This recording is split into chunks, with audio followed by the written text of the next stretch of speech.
What's going on, sports card hobby family? Another day, another sports card video. So every time I have a mail day, in order to tell if the slab is real, I lick the slab. I hope that you all are doing amazingly well and had a great weekend. We are off into our week. We're going to talk today about a new sports card documentary that is coming out. There's a trailer that has dropped. I'm going to show you that, so stay tuned.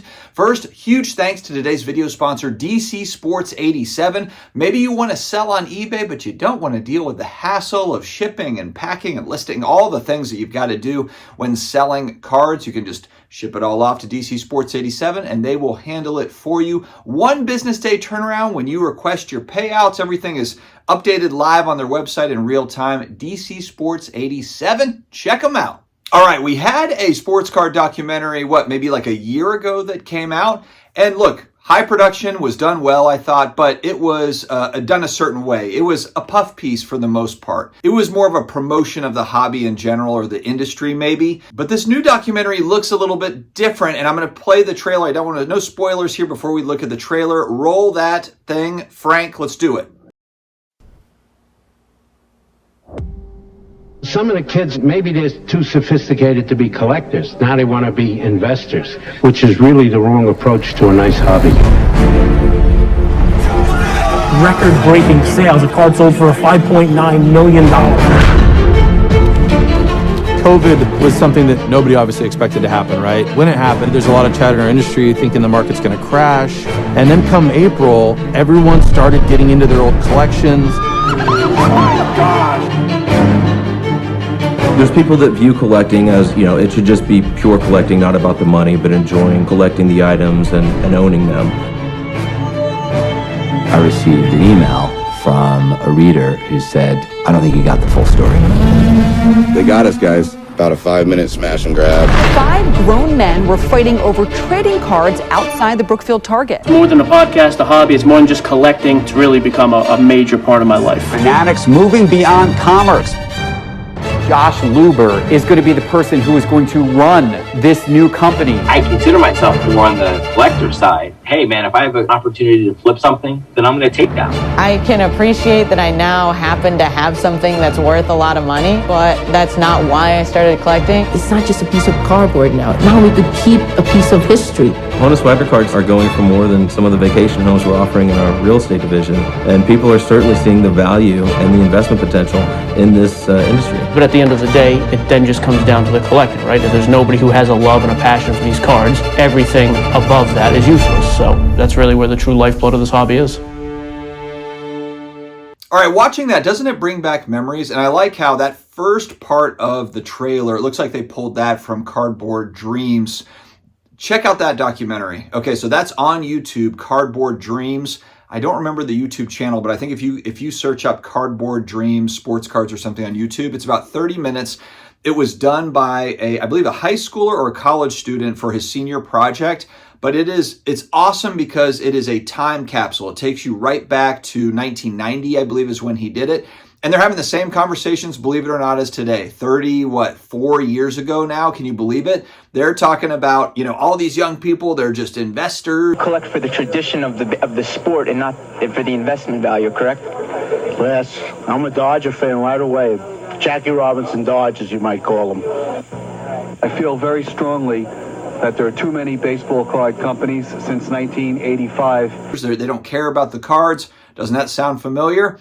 So anyway, we've got this new documentary that looks really interesting in part because, yes, it's going to show kind of, what was going on during the pandemic and everything and all the craziness and the hype and all the happiness and all the optimism.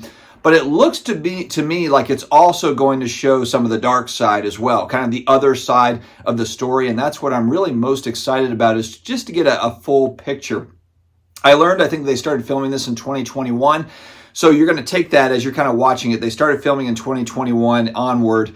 And so it should kind of capture, the boom, but also kind of the backslide, and kind of what went wrong, I'm assuming here. It should be an interesting watch. And I think that it reminds us of the speculative bubble that we were living in, and something that we need to, even today, even coming off of a year and a half, 2 years plus of downward prices for a lot of collectibles, because I'm watching not just sports cards, but also graded comic books and graded video games and all sorts of different things. I'm paying attention to it, but it does remind you, and it's something that we always have to keep in mind, I think, when we're buying any type of collectible, especially with the, I guess, expectation or the hope of long-term value. And let me kind of throw in that caveat. If you're buying Bobby Hebert cards like I have for my New Orleans Saints, I don't have expectation that Bobby Hebert cards are going to go up in value incrementally over time in 20 to 30 years. But if I'm buying a collectible that I believe has importance and it's $500, it's $1,000, it's $2,000, and I want to hold it for 20 years, kind of hoping that it kind of steadily moves up. And also I get to appreciate that item, so it's kind of a win-win. It's an awesome item that also holds value and hopefully gains a little bit over time. But it's important to think about how much spec money is already in this particular item. And the reason why thinking about that is important is because if there's a lot of spec money and not a lot of long-term hold money, and kind of over time the speculators get out, they kind of cut losses or they take profits or whatever and they move out, then it's almost like a race to the bottom, from a price point standpoint. And so I'll just throw out as an example the 52 Topps Mantle card. I'm not saying that there's no speculator money in a 52 Topps Mickey Mantle card, but my point is ideally, if you are a long-term holder, you want every copy of 52 Topps Mantle in the hands of a long-term holder to where they're not up for sale every day, to where they're not trying to just, cut their losses or, quick flip it or whatever. And I think that's another distinguishing factor. And I assume that this documentary is probably going to talk about this. A lot of people, including myself for certain cards,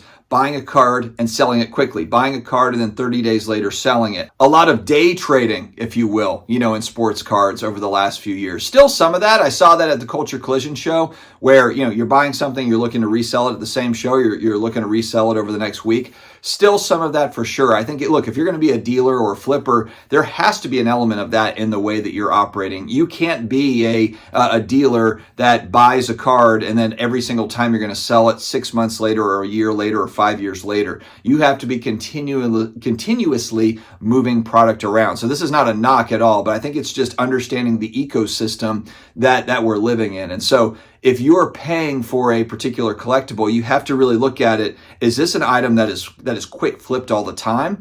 Is it something that you believe there's a good collector base for, that they're going to hold long term, the other people that are buying this thing, or again, is this kind of a day trading product or a day trading item? That's something to really pay attention to, I think. And a lot of the ultra modern newer collectibles fall into that day trading world that we're talking about. So this documentary will be really interesting to watch. I didn't catch when it's actually coming out. We'll follow along, and of course we'll probably do a review of it when it does come out. We'll watch it and kind of come back. I hope that they do more of this sort of thing, because I've heard a lot of people talk, economic schools, business schools are going to be talking about the 2020 boom. Just look, you had a bunch of slush money thrown into the system, and it went all sorts of different places. It went to collectibles, it went to crypto, it went into the stock market. And I do think that the collectible space will be studied in business school as we move forward 10, 15, 20 years down the road. It will be interesting to look back and see the documentaries, just like we have that Cardboard Dreams documentary from 1990. There's going to be some really interesting ones from 2020. So